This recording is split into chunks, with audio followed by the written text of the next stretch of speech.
मुझे लगता है वो अपनी ही पार्टी की कहानी सुना रहे थे। इतने साल से अडवाणी जी इंतजार करते रहे, मुरली मनोहर जी इंतजार करते रहे, और ये आए दबंग या जो भी उन्होंने कहा होगा, पानी लेने आ गए आगे।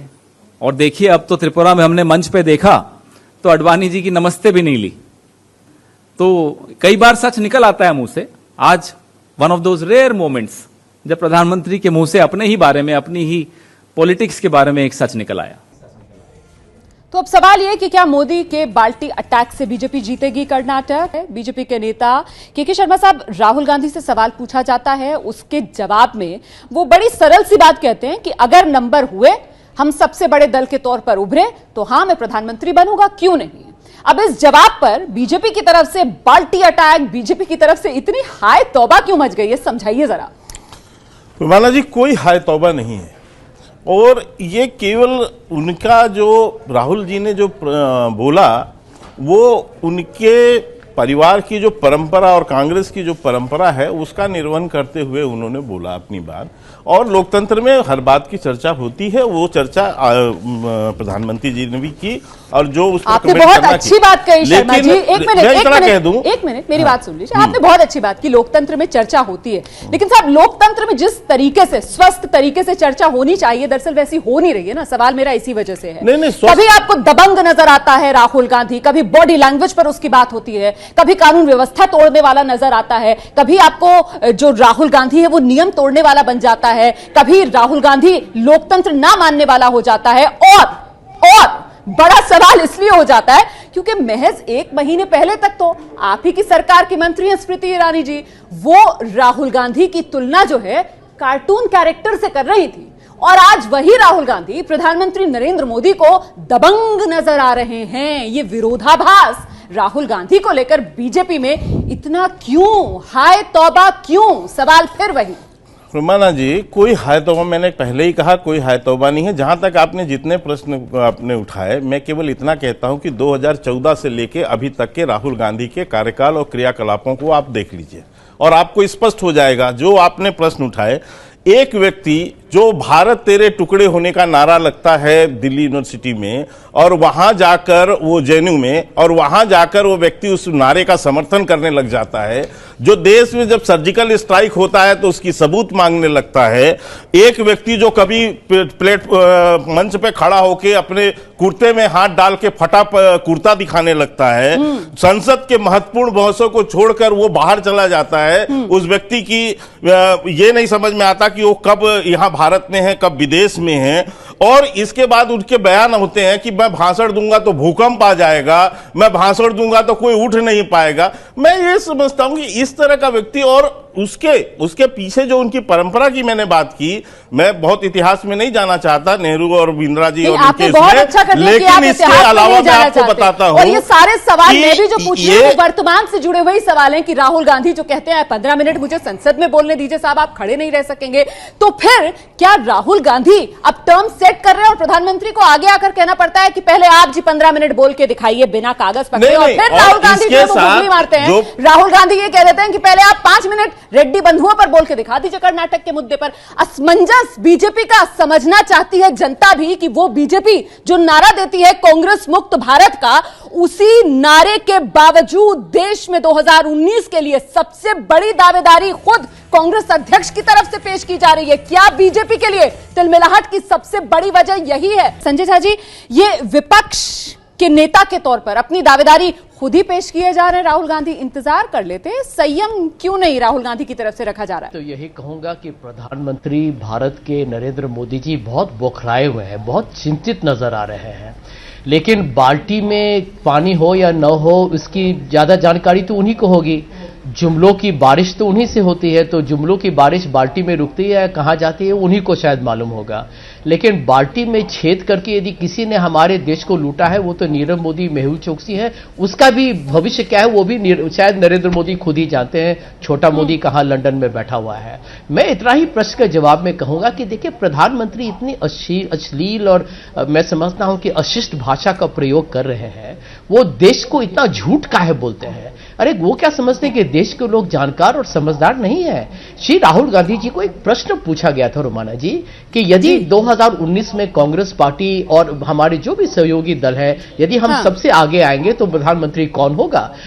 श्री राहुल गांधी जी हमारे अध्यक्ष हैं और बहुत ही बेहतरीन और शानदार काम कर रहे हैं। आज उनके हर बयान पर, हर प्रतिक्रिया पर भारतीय जनता पार्टी की नींद उड़ गई है और वो मुद्दे पर लड़े। श्री राहुल गांधी जी ने तो मुद्दे को पेश किया है। आप बात कीजिए ना, बेरोजगारी कर में बात कीजिए, किसानों के बारे में बात कीजिए। ये तो बड़ी बात यहाँ पर जो शर्मा जी झा जी कह रहे हैं कि यहाँ तो अब मामला जो है वो बदल गया है। अब जो सियासत के नियम है वो राहुल गांधी सेट कर रहे हैं, इस खेल के नियम, और प्रधानमंत्री मोदी जो हैं उसी के हिसाब से अपनी चालें चलने के लिए मजबूर हो रहे हैं। आप जवाब दीजिएगा, लेकिन पहले मैं जरा सा रुक कर लेती हूं। अनुराग हमारे साथ मौजूद है। अनुराग, ये जो हमने बाल्टियां रखी हैं इसमें एक अखिलेश की बाल्टी भी है, आपकी पार्टी के नेता अखिलेश यादव, तो यहां तो उनकी दावेदारी भी दरकिनार कर रहे हैं। राहुल गांधी उनका हक भी मार रहे हैं क्या? अगर भारतीय जनता पार्टी कर्नाटका में अगर स्पीच दे रही होती तो काश ऐसा देती तो अच्छा लगता। ये रेडियो बंधु कौन है? ये वही रेडियो बंधु जिन्होंने रेडीमेड तरीका से कर्नाटक लूटा, और लूटने में सहायता किसका दिया भाइयों बहनों? किसने उनकी सहायता की? येदियुरप्पा जी ने। येदियुरप्पा जी हटना चाहिए कि नहीं हटने चाहिए? इनको वोट मिलना चाहिए कि नहीं मिलना चाहिए? सभी एक स्वर से बोलते हैं इनको वोट नहीं मिलना चाहिए। अब कर्नाटक में भाषण क्या दिया जाए ये मत बताइए। मेरे हाथ में फिलहाल 2 बाल्टियां हैं, मेरे हाथ में फिलहाल 2 बाल्टियां हैं अनुराग। एक अखिलेश यादव की बाल्टी है मेरे हाथ में, दूसरी राहुल गांधी की भी बाल्टी मेरे हाथ में है। आप मुझे ये बताइए, आपको कोई दिक्कत अगर राहुल आगे आते हैं और अखिलेश यादव जो है वो पीछे हो जाते हैं लाइन में, समाजवादी पार्टी को कोई दिक्कत होगी या कोई दिक्कत नहीं? 2019 में आप लोग तैयार है राहुल की बाल्टी आगे करने के लिए? ये बता दीजिए। देखिए, शायद रोमाना जी आप भूल रही हैं कि समाजवादी पार्टी कभी ना किसी की बाल्टी आगे करती है ना कभी किसी बाल्टी के पीछे करती है। उसको अपनी बाल्टी भरनी आती है और अपनी बाल्टी उठानी आती है। वो ये सब के चंगुलों में नहीं फंसने वाली कि किसकी बाल्टी आगे किसकी बाल्टी पीछे। हम जनता से जीत के आएंगे। जब जनता से जीत के आएंगे, जनता हमको चुनेगी। अगर जनता चाहेगी प्रधानमंत्री बनाने के लिए माननीय अखिलेश यादव को तो प्रधानमंत्री बनेंगे, जनता नहीं चाहेगी तो नहीं बनेंगे। ये बड़ी बात शर्मा जी। अब बीजेपी की तरफ से, प्रधानमंत्री मोदी की तरफ से तो कहा जा रहा है कि बेचारे भोले भाले गठबंधन के साथी जिनकी बाल्टियों को राहुल गांधी ने धकेल दिया, अपनी बाल्टी आगे कर दी। अब ये गठबंधन के साथी तो आपकी चाल में फंसने के लिए तैयार ही नहीं हो रहे हैं। क्या करेंगे आगे शर्मा जी? राजीव रंजन जी, आप भी क्या इसी तरीके से आंक रहे हैं जो राहुल गांधी ने कहा, जैसे प्रधानमंत्री नरेंद्र मोदी कि उन्होंने गठबंधन के साथ अविश्वास कर दिया, उन्होंने अहंकार दिखाया, या फिर एक सीधे सवाल का सीधा जवाब राहुल गांधी ने दिया कि अगर नंबर मिलते हैं तो फिर हाँ क्यों नहीं, मैं बन सकता हूं प्रधानमंत्री? देखिए, आज 2 बयान मैं देख रहा था। एक माजिद मेमन साहब ने राहुल गांधी जी की उम्मीदवारी को लेकर के असहमति जताई है। दूसरी तरफ ममता बनर्जी जी ने कहा कि उनको बड़ा दिल रखना चाहिए, और अभी जो देश की स्थितियां उसके अनुरूप उन्होंने जो संकेत दिए उससे बिल्कुल स्पष्ट है कि राहुल गांधी जी के नेतृत्व में कोई संभावित मोर्चा अपना नेता राहुल जी को देख रहा हो, ऐसी स्थिति अभी नहीं बनती दिख रही है। कांग्रेस एक बड़ी पार्टी रही है अब तक के पहले के तमाम चुनाव में, और इसीलिए जो अलायंस होता था उस अलायंस में बाकी पार्टियों को एक लीड पार्टनर की जरूरत थी, इसलिए उस छतरी के नीचे सब लोग जाते थे। लेकिन 44 सीटों की पार्टी कांग्रेस हो गई है, और जिस तरह से राज्यों में उनका आधार घटा है, उसमें कांग्रेस का जो उसकी जो सर्वोच्चता है वो संभावित गठबंधन में बनी रहे, यह आसान नहीं दिखता है। और इसीलिए फेडरल फ्रंट से लेकर के जो तीसरे मोर्चे तक की जो बातें हो रही हैं वो ये स्पष्ट संकेत है कि कांग्रेस एक तरफ होगी, दूसरी तरफ कोई संभावित मोर्चा होगा, और इसलिए ये पूरा गठबंधन समीकरण है। दूसरी तरफ एनडीए का रास्ता तो जवाब ले लेते हैं ना संजय जी। जानकारी मानकर चल रहे थे कि राहुल गांधी ने अपने इस जवाब से कहीं ना कहीं एक तीर से 2 निशाने साधने की कोशिश की, जिनमें से एक निशाना वो तीसरे मोर्चे की संभावनाओं पर भी विराम लगाना चाहते थे, लेकिन वो तो उसमें कामयाब हो नहीं रहे।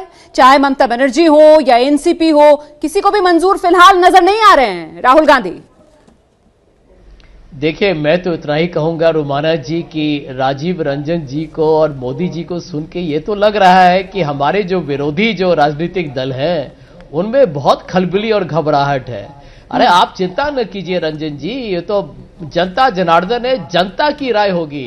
श्री राहुल गांधी ने जनता की बात की, राहुल गांधी जी ने आम आवाम की बात की, राहुल जी ने भविष्य में जो हमारे युवा लोग हैं उनके बारे में बात किया, वो निर्णय करेंगे। आप एक टीवी स्टूडियो में बैठ के जो आपने बिहार के जनता का जो निर्णय था उसका आपने विश्वासघात किया। नहीं और संजय जी, आप जो बात कह रहे हैं वो सही है एक हद तक, लेकिन राहुल गांधी ने अपने उसी जवाब के दौरान राहुल गांधी ने गठबंधन की भी तो बात की, इसे कैसे नकार सकते हैं आप? राहुल गांधी ने जो जीत का फॉर्मूला दिया उसमें गठबंधन के साथियों का भी तो उन्होंने जिक्र किया, इसे नकारा नहीं जा सकता। शर्मा जी, दिक्कत किस बात से है? कहां तो विकल्प की बात ही नहीं होती थी, कहा जाता था कि 2019 तो किसी गिनती में ही नहीं है, जितनी योजनाएं बनती थी सबके लिए वक्त सीधा 2022 का मुकर्रर किया जाता था और इंतजार 2024 का करने के लिए कह दिया गया था विरोधियों को।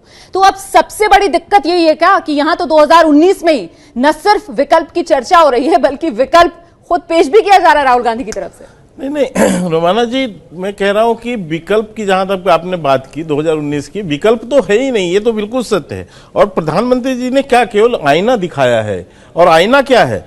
देखिए, कांग्रेस के अंदर कोई आंतरिक लोकतंत्र तो है नहीं, वहां तो वंशवादी प्रक्रिया है, तो वहां तो राहुल गांधी जी जो कहेंगे वही है, तो फाइनल है। एक मिनट में थोड़ा सा मैं आईना इसलिए कह रहा हूं कि ये देखना पड़ेगा ना, गठबंधन धर्म की भी एक जो है लोकतंत्र प्रक्रिया होती है, वो भी नहीं है। लेकिन मैं कह रहा हूं कि राहुल गांधी थोड़ा आत्मनिरीक्षण करें कि जब से वो 2012 से सक्रिय हुए उपाध्यक्ष के रूप में, 2012 से लेकर आज तक 15 राज्यों में वो चुनाव हार गए। इसके अलावा 2000 जब से वो अध्यक्ष बने हैं, अध्यक्ष बनने के बाद अभी तक 5 राज्यों में चुनाव हुए, गुजरात, हिमाचल, त्रिपुरा, नागालैंड, मेघालय, 5 राज्यों में चुनाव हारे। त्रिपुरा, नागालैंड में तो उनके 0-0 सीट आए। इसके अलावा आप देखिए उनकी नेतृत्व की स्वीकार्यता किस तरह से है कि उनके 2014 के बाद 6 पूर्व मुख्यमंत्री, विजय बहुगुणा, अजीत जोगी, एसएम कृष्णा, जगदेव, एक लंबी फहरिस्त है, 6 पूर्व मुख्यमंत्रियों ने इनकी पार्टी छोड़ दी ये कह के कि हमें राहुल गांधी की नेतृत्व स्वीकार नहीं। 14 यूपीए सरकार के कैबिनेट मंत्री और राज्य मंत्रियों ने इनकी पार्टी छोड़ दी है कह के कि इनके पास वक्त नहीं है, इनको वो राजनीतिक समझ नहीं है। और इनमें से कई बीजेपी में भी, और इनमें से कई बीजेपी में भी आ गए, इनमें से कई बीजेपी में भी आ गए। ये आपकी काबिलियत है सर, सर ये आपकी काबिलियत है, मैं तो कह रही हूँ ये आपकी काबिलियत है। लेकिन मेरा सवाल ये कि वो 2014 था, अब बात 2019 की हो रही है। और हमें नहीं भूलना चाहिए सर कि अभी 2017 में किस तरीके से देश के सामने गुजरात मॉडल को फुस किया गया है ना, किसमें फुस किया गया है ना सर। जी, आप 100 का आंकड़ा भी पार नहीं कर पाए। आप बताइए मुझे कि आप गुजरात मॉडल वहां सरकार बनाई, 6वीं बार सरकार बनाई, और टारगेट क्या लेकर गुजरात चले थे? में, और टारगेट क्या लेकर चले थे? और सुनिए, टारगेट का इशू नहीं है, तो टारगेट का इशू ही नहीं है। चलिए आपकी बात के साथ सरकार है या नहीं, आप मुझे बताइए। पूर्ण बहुमत की सरकार हमारी गुजरात में है नहीं, 6वीं बार सरकार बनी या नहीं बनी। और इसके बावजूद मैं ये पूछ रहा हूँ, इसका श्रेय जनता को जाएगा ना, जनता चुनती है ना, जनता। तो फिर 2019 में भी फैसला जनता पर ही छोड़ देते हैं ना।